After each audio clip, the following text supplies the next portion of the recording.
Kita sering banget kan mikir kalau ide-ide kreatif yang mengubah dunia itu pasti datang dari pemikiran yang super rumit. Padahal, seringkali ide terbesar itu justru dimulai dari langkah-langkah yang kelihatannya sepele. Nah, hari ini kita bakal kupas tuntas buku Big Little Breakthroughs dari Josh Linkner buat lihat gimana sih percikan ide sederhana bisa punya dampak yang, wow, luar biasa. Oke, coba jawab deh. Batman atau Superman? Ini bukan pertanyaan iseng loh. Gimana kalau saya bilang, pilihan sesimpel ini tuh bisa jadi kunci buat nyelesain salah satu masalah sampah terbesar di dunia. Kedengarannya mustahil ya, tapi jawabannya benar-benar bakal bikin kalian kaget. Jadi ceritanya, di London ada seorang aktivis kreatif bernama Trewin Restorik. Dia tuh frustrasi banget ngeliat puntung rokok berserakan di mana-mana. Tapi, bukannya cuma ngeluh, dia malah mikir gimana caranya biar buang sampah itu jadi seru. Dari situlah lahir Ballot Bin, sebuah asbak umum yang super pinter yang mengubah puntung rokok jadi alat voting buat pertanyaan-pertanyaan seru. Coba deh, bayangin angka ini, 4,5 triliun. Ya, triliun. Sebanyak itulah jumlah puntung rokok yang jadi sampah di seluruh dunia tiap tahunnya. Ini menjadikan puntung rokok sebagai sumber sampah laut nomor 1, lebih parah dari sedotan plastik.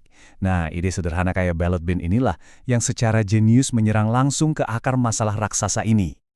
Nah, ini dia inti dari apa yang disebut terobosan kecil yang besar. Kasus ballot bin ini bukti nyata kalau kita tuh nggak perlu budget jutaan dolar atau tim insinyur jenius buat bikin perubahan. Cuma butuh satu tindakan kreatif yang cerdas buat memecahkan masalah yang super besar. Hal ini membawa kita ke gagasan utama dari buku ini. Kreativitas itu bukan anugerah mistis yang cuma dipunya segelintir orang. Bukan sama sekali. Kreativitas itu sebuah keterampilan. Anggap aja kayak otot yang bisa dilatih sama siapapun, termasuk kita semua. Biar gampang ngebayanginnya, coba pikirin bedanya penyihir sama pesulap. Kalau penyihir kan emang terlahir dengan kekuatan sihir, tapi kalau pesulap, mereka itu orang biasa yang berlatih sebuah keterampilan. Terus-menerus, sampai apa yang mereka lakukan itu kelihatan kayak sihir buat orang lain.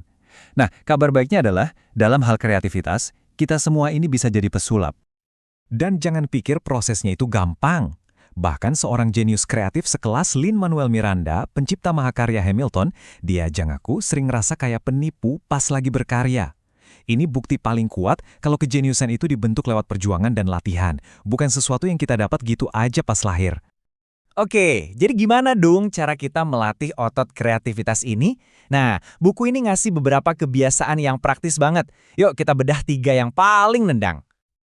3 kebiasaan ini adalah, pertama, jatuh cinta sama masalahnya, kedua, hancurkan untuk memperbaikinya, dan ketiga, jangan lupakan sentuhan kejutan manis. Masing-masing dari kebiasaan ini tuh kunci buat ngubah cara kita ngadapin tantangan, baik di kerjaan maupun di kehidupan sehari-hari. Para inovator sejati itu nggak mulai dari solusi. Mereka mulai dengan memahami secara mendalam, bahkan sampai terobsesi sama rasa frustrasi di balik sebuah permasalahan. Mereka benar-benar pengen tahu, kenapa sih ini nyebelin banget? Contohnya Chad Price nih. Pengalaman dia yang super nyebelin di kantor Samsat nggak cuma jadi bahan gerutuan, tapi malah jadi obsesi. Dia bedah tuh setiap detail yang bikin frustrasi, sampai akhirnya dia bisa ngebangun kantor Samsat versinya sendiri, yang jauh lebih baik. Cerita dia ini bukti nyata, kalau mau nemuin solusi hebat, kita harus jatuh cinta dulu sama masalahnya. Nah, kebiasaan yang kedua ini menantang banget pepatah lama yang bilang, kalau nggak rusak ya jangan dibenerin. Para inovator justru sebaliknya, mereka secara aktif ngebongkar dan ngebangun ulang sesuatu biar jadi lebih baik, bahkan kalau tadinya itu udah berfungsi dengan baik. Lego itu juaranya dalam hal ini. Coba bayangin, betapa beraninya mereka beralih dari mainan kayu yang udah sukses ke balok plastik. Terus, dari sekedar produsen mainan, mereka hancurin lagi identitas itu buat jadi pengelola taman hiburan dan studio film. Lego bisa bertahan sampai sekarang bukan karena mereka sempurna, tapi karena mereka berani menghancurkan kesuksesan mereka sendiri demi menemukan kesuksesan yang lebih besar lagi. Yang satu ini tentang menambahkan sentuhan-sentuhan kreatif kecil yang bisa ngasih hasil luar biasa lewat kejutan dan rasa seneng. Ini tuh semacam sesuatu yang ekstra yang gak disangka-sangka sama orang lain, tapi bakal mereka ingat selamanya. Restoran kelas dunia, Eleven Madison Park, punya tim khusus namanya Dreamweavers, yang kerjaannya cuma satu, menciptakan keajaiban. Mereka punya prinsip Doktrin 955. 95% bisnis dijalankan dengan super efisien, supaya 5% sisanya bisa dipakai buat momen-momen gila. Contohnya, pas mereka dengar ada tamu yang liburannya batal, mereka sulap satu ruangan jadi pantai pribadi, lengkap sama pasirnya, khusus buat keluarga itu. Itulah sentuhan kejutan yang nilainya nggak bisa diukur pakai uang. Oke, mungkin setelah dengar ini semua, rasanya jadi kayak beban ya. Wah, berat banget. Tapi tenang, Anda nggak perlu jadi jenius kreatif dalam semalam. Buku ini justru menyarankan kita mulai dari tujuan yang kecil dan sangat bisa dicapai. Jangan cuma merevolusi dunia besok, tapi mulailah dengan satu langkah kecil hari ini. Dan ini dia cara mulainya, lupain target jadi 100% lebih kreatif. Cukup targetkan peningkatan 5% aja. Cuma segitu. Ini adalah langkah pertama yang rasanya ringan, nggak bikin takut, dan yang paling penting, bisa banget kita lakuin.